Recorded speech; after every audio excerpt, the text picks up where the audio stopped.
I'm lifelong Arkansan. Grew up in North Little Rock.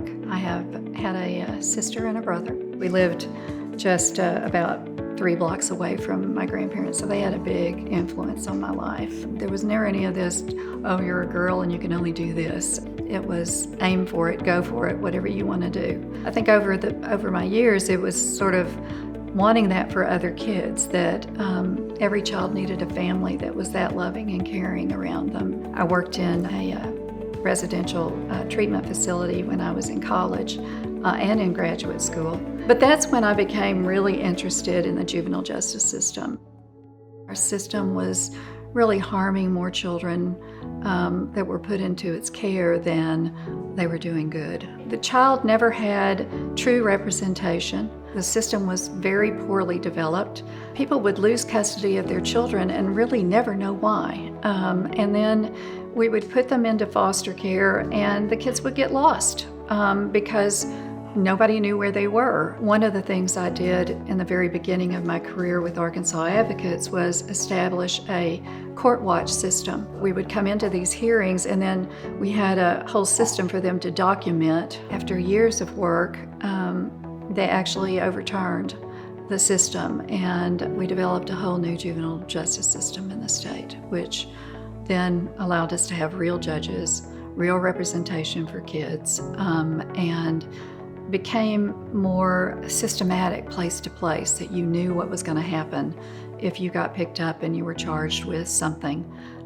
or if you were in need of services because people were doing bad things to you. So early childhood education became a real issue for us. And when Governor Huckabee was coming in, there was a suit taken up on constitutional challenges of not spending enough as what should be required by the Constitution. And at that point, it looked like we might have an open window because education under our Constitution is really for K through 12, not early childhood. We decided that it was also time to really push up the early childhood question and say to the public policy makers that when you start looking at how you're going to create and divvy up funds that now have to go into education, in order for education to succeed, you've got to start a lot of these children better than what they come in at. As all of the legislation was being created and the budgets were being carved out, we began to beat the drum on putting $100 million into early childhood education.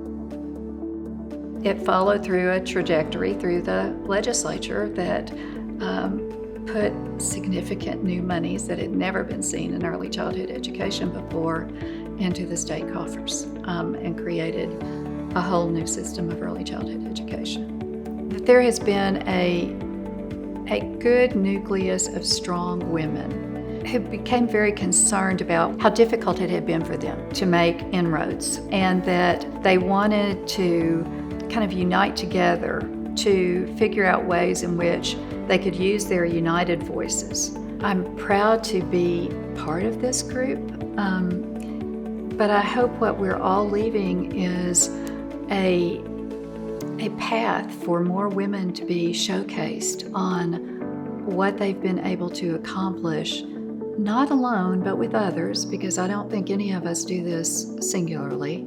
I certainly haven't. I've never seen many of these changes happen without a whole lot of people behind you.